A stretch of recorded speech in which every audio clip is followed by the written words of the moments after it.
Bonjour les incarnés, je suis le devin chinois blanc. Bienvenue dans l'unité énergétique de l'humanité, où je vous transmets ma connaissance objective du Viking. Ma lecture du livre des mutations réside dans ma découverte que les 64 hexagrammes correspondent aussi aux 64 énergies de l'incarnation de toute l'humanité. Et ça change tout, croyez-moi, ça change tout. C'est pour ça que je vous le transmets. Ce matin, je me disais que pour la prochaine déclaration des droits de l'homme et de l'humanité, l'article 1 devrait commencer par reconnaître que dans la nuit étoilée, toutes les planètes sont vivantes, conscientes et habitées. Certaines par des humanoïdes et d'autres par des extraterrestres, des êtres vivants différents de nous. Il y a des méchants et des gentils. Mais dans notre coin, il n'y a plus que des gentils. Aujourd'hui, on va s'amuser un peu. L'objectif est que je titille votre intuition. Et pour ce faire, je vais vous conduire vers le miroir magique. Que vous puissiez vous amuser avec le miroir magique. Je suis le prof et tu répètes après moi comme à l'école. La planète Terre est vivante. Elle s'appelle Terra, Pachamama. Mais sa conscience s'appelle Gaïa. La Terre est composée de 8 éléments. Les 8 éléments de la Terre sont le ciel et la terre, l'eau et le feu, la montagne et le tonnerre, la brume et le vent. Dans le Viking, les 8 éléments sont aussi représentés par une écriture avec des traits yin et des traits yang. Pardon. Pour les traits yang, je vais vous faire je vois pas où est mon doigt là. Je vais vous faire un trait yang, c'est un trait horizontal continu. Pour les traits yin, c'est un trait assuré, brisé, on dit, c'est pas de moi, avec un vide au milieu. Voilà. Je vous montrerai des schémas, des dessins juste après. Donc c'est une sorte d'écriture en yin-yang comme ça. Et voilà. Les trigrammes des 8 éléments ont été, selon la tradition chinoise, inventés par le personnage légendaire Fo-Yi ou Fuxi, suivant les prononciations. Certains sinologues contemporains affirment, d'après leurs études, que c'est une invention tardive qui date de la dynastie des Han. Donc la dynastie des Han, c'est 200 avant Jésus-Christ, 200 après Jésus-Christ. Ça change pas grand-chose pour nous. C'est juste pour situer, ok, d'où vient cette invention. On sait qu'à chaque dynastie, les Chinois ont tendance à vouloir réécrire complètement l'histoire. Donc ça explique comment et pourquoi ça s'est passé avec les Han, qui est la majorité des Chinois d'aujourd'hui, ce sont des Han. Voilà. Ici, je vous montre le personnage légendaire de Fo-Yi, qui a, dans la traduction jaune de Richard Willem, qui a inventé les 8 trigrammes. On voit les dessins en observateur du monde. Il a regardé toutes les énergies, qui s'assit sur le rebord du monde pour voir ce que bien on a foutu, quoi. Ok. Et ici, on voit la quadrature du cercle avec le cercle des 64 hexagrammes et le carré à l'intérieur des 64 hexagrammes. Donc on est dans une représentation de l'immuabilité de l'univers vivant, celle que j'ai épousée et que je vous transmets. En simple, c'est ça. La vie engendre la vie, il n'y aura pas de fin. C'est ça que raconte cette quadrature du cercle. On continue. On en est là. Alors, on passe à ça. Donc, pour votre info, le ciel s'écrit avec 3 traits yang. Yang, yang, yang. Le trigramme de la Terre s'écrit avec 3 traits yin. Yin, yin, yin. Normalement, on écrit dans le Viking de bas en haut.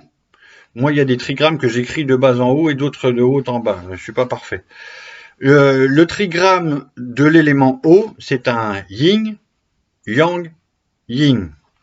Le trigramme de l'élément feu, c'est l'opposé, yang, yin, yang.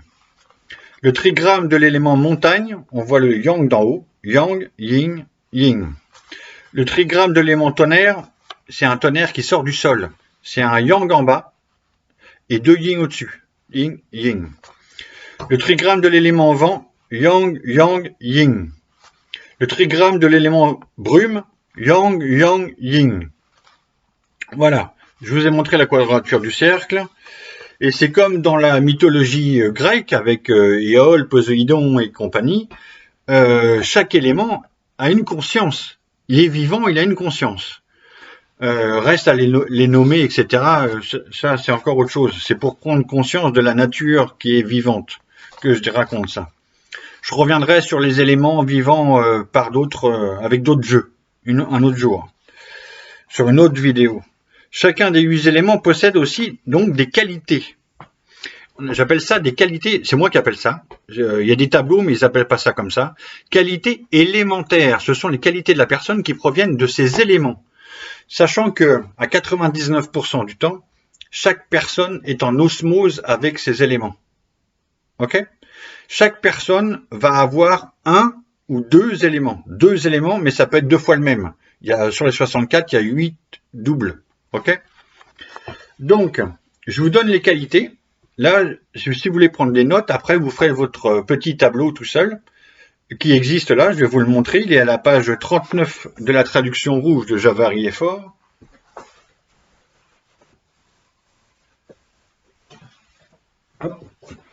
Donc ici, on a la représentation des trigrammes, des éléments et les qualités humanisées qui vont avec. Je vais vous les lire, parce que là c'est en inversé. Les qualités du ciel, il y en a 3, sont les qualités élémentaires, la créativité, la force et l'initiative. Les qualités de la terre, il y en a 4, l'accueil, la disponibilité, l'adaptabilité et le don de soi. Les qualités de l'élémentaire de l'eau, la profondeur, l'endurance et la peur. Peur ou angoisse, ça marche ensemble. Les qualités élémentaires du feu, la clarté, la lucidité, la vivacité et l'éclat. Les qualités élémentaires de la montagne, la rigueur, la cohésion, le calme et la solidité. Les qualités élémentaires du tonnerre, l'impulsion, la mise en route, la secousse. Les qualités élémentaires du vent sont l'enracinement. Ils disent pénétration, l'esprit de pénétration qu'on peut aussi appeler perspicacité. Il y a aussi l'acceptation et l'intériorisation. Les qualités élémentaires de la brume, qu'on peut appeler aussi l'élément lac, suivant les traductions, qui marche avec les nuages, qui offre la pluie joyeuse. 3 qualités pour la brume, la communication, la joie, souvent j'appelle cet élément la joie, parce que c'est vraiment sa quintessence, et la légèreté, qui marche avec. Voilà, donc là vous avez à disposition un miroir magique avec lesquels, qui marche pour toute l'humanité, qui marche pour toi, qui marche pour moi, qui marche pour tout le monde.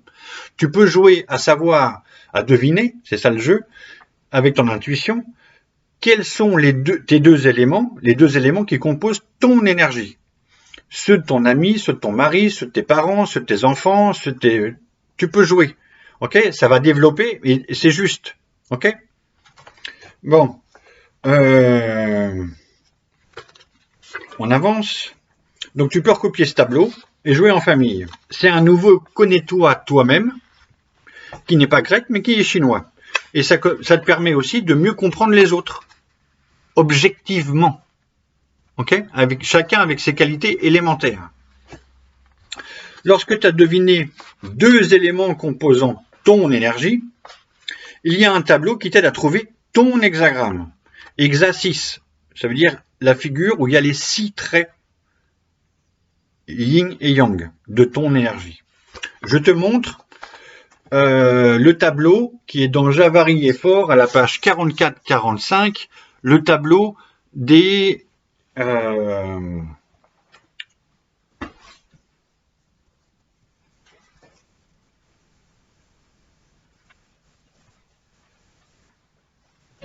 le tableau avec lequel tu peux trouver ton hexagramme.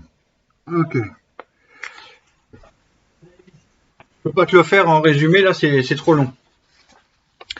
Donc, les 8 éléments multipliés par eux-mêmes, ça fait 64 énergies.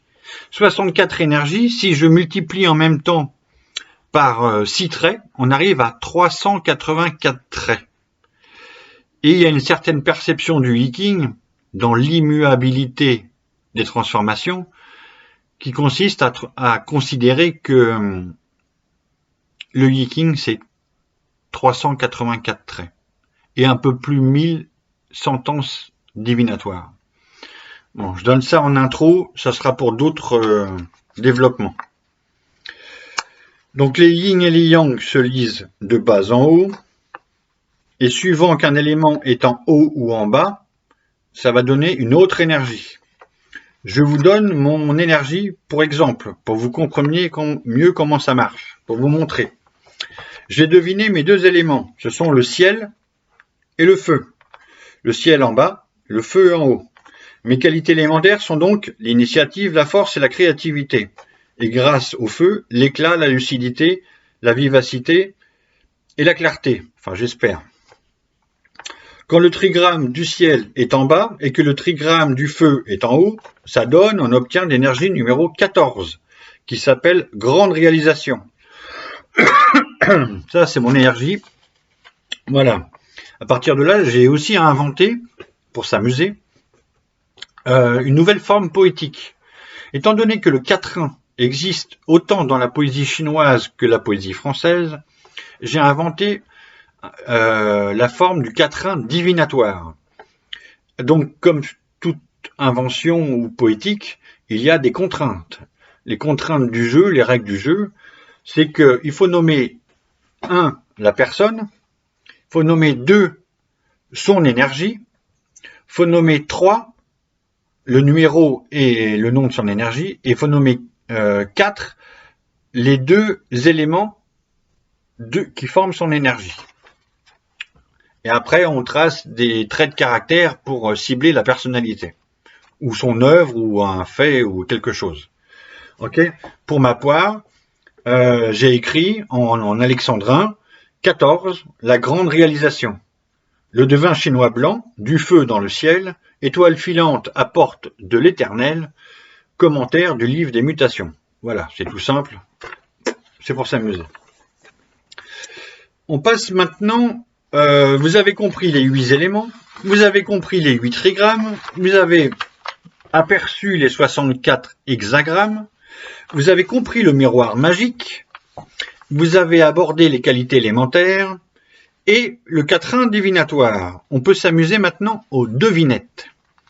Alors, je vous dis un nom et vous devez deviner l'énergie que vous associez à ce nom, un nom de personnage connu. Ce jeu consiste à développer votre intuition. Il faut donc répondre le plus vite possible, sans réfléchir, le plus spontanément possible, sans juger. C'est pas facile. Aucun jugement. Il n'y a pas de jugement dans les énergies. 64 énergies, il n'y a pas de meilleur que l'autre. Ok ? Si vous êtes trop lent à répondre, c'est que votre mental va répondre à votre place. Et là, c'est plus l'intuition. Il y a très peu de chances que ce soit la bonne réponse. Ok ? Exemple. Je vous donne un nom. Et si vous voulez, après, je vais donner la réponse. Vous faites pause si vous voulez pas entendre la réponse et continuer à réfléchir. Mais le but du jeu, c'est vraiment la rapidité pour l'intuition. Ok ? Si je vous dis Nelson Mandela, à quoi vous pensez ? À quelle énergie ? 1, 2, 3, c'est l'énergie de la paix, ou la prospérité, aussi traduit. Ok ? On continue. Si je vous dis sans juger, vite et sans juger. Si je vous dis Mao Tse-tung, pas facile. À quoi ça vous fait penser ? Moi, j'entends des jugements là. La révolution, c'est l'énergie de la révolution. Hexagramme numéro 49, comme Fidel Castro. Ok ? Si je vous dis, à quelle énergie vous fait penser si je vous dis Coluche? La bonne réponse, normalement, c'est l'hexagramme 8 de la solidarité. Alors c'est évident si je vous rappelle les Restos du Cœur. On comprend facilement que l'énergie des Restos du Cœur, c'est la solidarité. Ça vient de Coluche, c'est son énergie. Ok? Dernier exemple. Si je vous dis l'abbé Pierre, à quoi ça vous fait penser? À quelle énergie ça vous fait penser? La bonne réponse est réunion, réunir. C'est l'hexagramme numéro 45.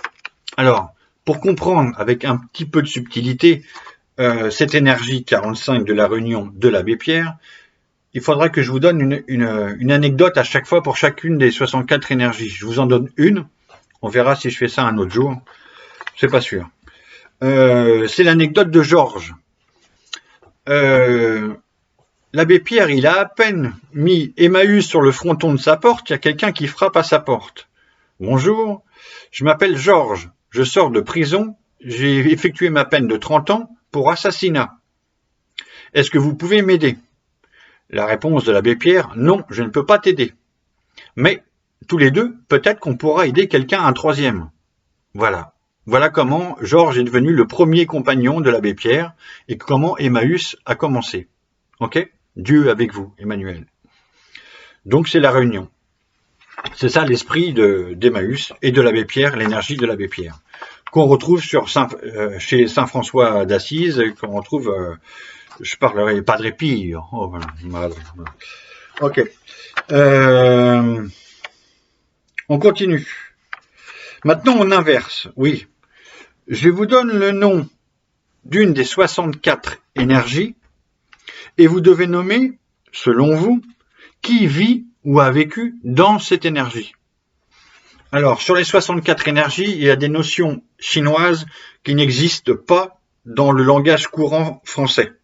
Donc, je ne vais pas aller chercher celle-ci. Je prends la plus simple. Ok? Je vous donne une énergie. Vous faites une pause. Là, vous avez le temps de réfléchir et de donner plusieurs noms de personnes connues qui vous pensez a vécu ou vit dans cette énergie. Ok? Je vous donne le nom de l'énergie. C'est l'énergie 56, le voyageur, la voyageuse, voyager. Ok? Alors, vous faites une pause si vous voulez, je vous donne mes réponses. Pour les Nantais et les Français, Jules Verne. Pour les Anglais, Louis Robert Stevenson, L'île au trésor. Dramaturge, poète, écrivain, Paul Claudel, académicien, ambassadeur. Pour les Allemands, il y a le grand poète Rilke. Pour la poésie française, Henri Michaud. Pour la littérature américaine, Kerouac, un Québécois qui est devenu américain. Pour la musique, Bernard Lavilliers, c'est vraiment le profil du baroudeur. Et un autre musicien, Manu Katché, c'est un voyageur. Un écrivain français à la mode, Sylvain Tesson. Au féminin, ça donne quoi? En anglais, Alexandra David-Néel, jusqu'au Tibet. En France, il y a Priscilla Telmont, la panthéiste. Il y a aussi l'actrice française Emmanuelle Béard. Et pour finir, il y a la plus spirituelle de toutes les voyageuses, Anne Givaudan. Voilà. Voilà pour aujourd'hui. Merci, à bientôt les incarnés. Je fais pause. C'est fini.